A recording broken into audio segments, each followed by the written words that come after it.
బీహార్లో ఎన్నికలకు సమయం దగ్గర పడుతోంది. అయితే ఇప్పుడు అక్కడ ఓటర్ల జాబితా వివాదం పెద్దదవుతోంది. బీజేపీకి వ్యతిరేకంగా ఉండే ఓటర్లను తొలగించేందుకు ఎన్నికల కమిషన్ ప్రయత్నిస్తోందని విపక్షాలు ఉద్యమం చేస్తున్నాయి. బీహార్లో రాజకీయ పార్టీలన్నీ ఇప్పుడు ఓటర్ లిస్టు వివాదంపైనే మాట్లాడుతున్నాయి. స్వయంగా రాహుల్ గాంధీ కూడా నిరసనల్లో పాల్గొన్నారు. బీహార్లో ఓటర్ల జాబితాను పూర్తిగా కొత్తగా తయారు చేయడానికి ఎన్నికల సంఘం 5 దశల సవరణ ప్రక్రియను ప్రారంభించింది. 2003 ఓటర్ల జాబితాలో పేరు లేనివారు తమ పౌరసత్వాన్ని నిరూపించడానికి జనన ధృవీకరణ పత్రం, పాఠశాల సర్టిఫికెట్, పాస్పోర్ట్, శాశ్వత నివాస ధృవీకరణ లేదా ఇతర ప్రభుత్వ జారీ చేసిన డాక్యుమెంట్లను సమర్పించాలి.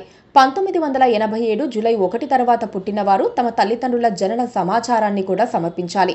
ఆధార్, రేషన్ కార్డ్, ఎంజీఎన్రేగా కార్డు వంటివి ఈ ప్రక్రియలో చెల్లవని ప్రకటించారు. ఈ నిబంధనలను 8 విపక్ష రాజకీయ పార్టీలు పౌరసత్వ పరీక్షగా చెబుతున్నాయి. ఇది నేషనల్ రిజిస్టర్ ఆఫ్ సిటిజన్స్ ఎన్ఆర్సీను పరోక్షంగా తీసుకొచ్చే ప్రయత్నమని ఆరోపిస్తున్నాయి. కొత్త ఓటర్ల సవరణ ద్వారా దళితులు, మహాదళితులు, ముస్లింలు, వలస కార్మికులు, పేదల ఓటు హక్కులు కోల్పోయే ప్రమాదం ఉందని విపక్షాలు ఆందోళన వ్యక్తం చేస్తున్నాయి. బీహార్ జనాభాలో 65% గ్రామీణ కుటుంబాలకు భూమి లేదని, ఇలాంటి డాక్యుమెంట్లు చాలా మందికి అందుబాటులో లేవని వారంటున్నారు. డాక్యుమెంట్లు సమర్పించే గడువు చాలా తక్కువని, ఇది ఓటర్లను అనవసర ఒత్తిడికి గురిచేస్తుందని విపక్షాలు ఆరోపిస్తున్నాయి. ఈసారి ఎన్నికలకు కొద్ది నెలల ముందు ఈ ప్రక్రియ చేపట్టడంపై అనుమానాలు వ్యక్తం చేస్తున్నారు. ఈ సవరణ ప్రక్రియ బీజేపీకి అనుకూలమైన ఓటర్లను మాత్రమే జాబితాలో ఉంచే కుట్రగా ఉందని రాహుల్ గాంధీ సహా ఇతర పార్టీల నేతలు ఆరోపించారు. వలసదారులు, పేదలు, బీజేపీకి వ్యతిరేకంగా ఓటు వేసే వర్గాల ఓట్లను తొలగించే ప్రయత్నమని వారంటున్నారు.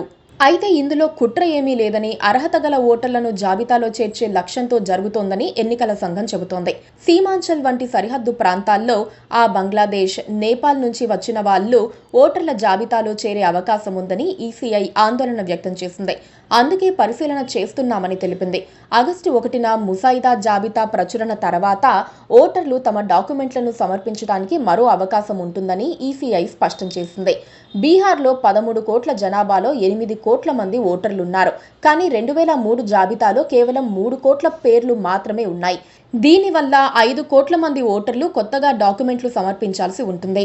8 విపక్ష పార్టీలు మరియు association for democratic reforms ADR ఈ సవరణను సవాలు చేస్తూ సుప్రీంకోర్టులో పిటిషన్ దాఖలు చేశాయి. ఈ వివాదం కొంతకాలం పాటు సాగే అవకాశం ఉంది. ఎన్నికలకు ముందు ఓటర్ల జాబితా సవరణ నిర్ణయమే అసలు వివాదాస్పదంగా మారింది. Please subscribe to